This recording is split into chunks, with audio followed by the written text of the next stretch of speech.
아쉬운 점은 한 번 걸리면 평생 몸속에 잠복해 있고요. 박멸하는 방법은 아직 없습니다. 안녕하세요. 서울 리더스 비뇨기과 원장 정재현입니다. 이번 시간은 많은 분들이 비뇨기과를 찾으시는 성병입니다. 흔히 접해봤을 만한 내용들을 하나하나 간략하게 설명을 드려보겠습니다.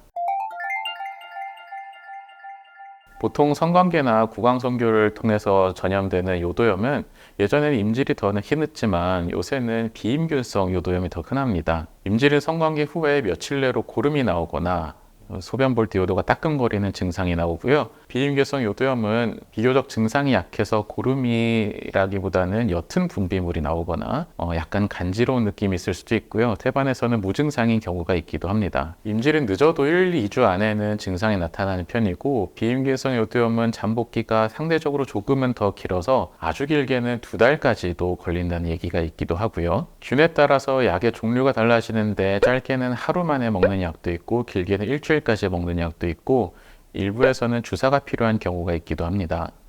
대개는 약물 치료로 완치가 되는데 방치하는 경우에는 남자의 경우에 전립선염으로 퍼지거나 다른 후유증이 생기는 경우도 있어서 가급적이면 빠른 진단과 치료가 필요하겠고요.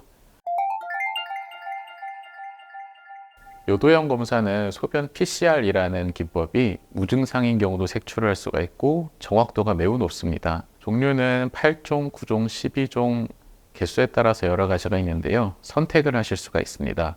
남자분들의 경우에는 비뇨기과에서 기본적으로 8종 검사를 하는데요. 성병이라고 알려진 임질, 마이코플라즈마 제니탈리움, 트리코모나스, 클라미디아 이 4가지와 일부에서 공생균이라고도 알려진 유레아플라즈마 유렐라이티쿰, 유레아플라즈마 파붐, 가드네렐라, 마이코플라즈마 호미니스 4가지를 추가해서 총 8가지입니다. 12종에는 8종에 추가적으로 매독, 헤르페스 1형, 헤르페스 2형, 헤모필리스 듀크레이라는 친구들이 있는데 이 4가지는 요도에 생기는 게 아니라 남자는 대부분 피부에 생기는 거라서 소변 PCR 검사를 하는 것은 큰 의미가 없습니다. 다만 여자의 경우는 질 내부가 점막으로 이루어졌기 때문에 여자의 경우는 12종으로 하는 게 의미가 있겠고요. 요즘은 내성이 많아졌기 때문에 치료만 하고 끝나는 게 아니라 약을 다 먹고 나면 치료가 됐는지 확인 검사가 필요합니다. 재검사는 대부분 내가 걸렸던 양성이었던 균에 대해서만 하시면 되는데요. 보통 약물 치료가 며칠에서 일주일이기 때문에 일주일 차에 재검사를 하는데요. 약이 효과가 있었던 경우라면 대부분 잘 치료가 되어 있습니다. 그런데 간혹 이미 치료는 됐는데 아직 씻겨나가지 못한 죽은 균이 일주일 차에 발견되는 경우가 있기도 해서 헷갈리기도 하는데요. 그러한 경우의 수를 고려한다면 재검사 시기를 3주 뒤쯤으로 보기도 하지만 대부분은 약을 다 먹는 일주일 차에 재검사 시기를 잡는 편이기는 합니다. 성관계나 혈액 주사침 등으로 감염되는 매독은 성기 궤양, 신체 발진 등이 있을 수 있고 방치되는 경우에는 뇌 척추에 합병증을 일으킨다고도 알려져 있습니다. 다만 증상이 뚜렷하지 않은 경우도 있기 때문에 의심되는 관계가 있었던 경우에는 혈액 검사를 반드시 해봐야 됩니다. 매독 성기 궤양의 특징은 통증이 없는데요. 궤양이나 수포가 발생했는데 따끔거리거나 통증이 있다면 매독보다는 헤르페스일 가능성이 더 높습니다. 헤르페스는 다발성으로 모여있는 수포가 따끔거리고 딱지가 않는 특징이 있는데요. 피부 접촉만으로 옮습니다. 입가에 생기는 것을 헤르페스 1형, 성기에 생기는 걸 헤르페스 2형으로 분류를 하고요. 증상이 있는 경우에는 수포를 문질러서 나가는 스왑 검사와 혈액 검사 2가지를 매칭을 해서 진단을 하게 됩니다. 아쉬운 점은 한 번 걸리면 평생 몸속에 잠복해 있고요.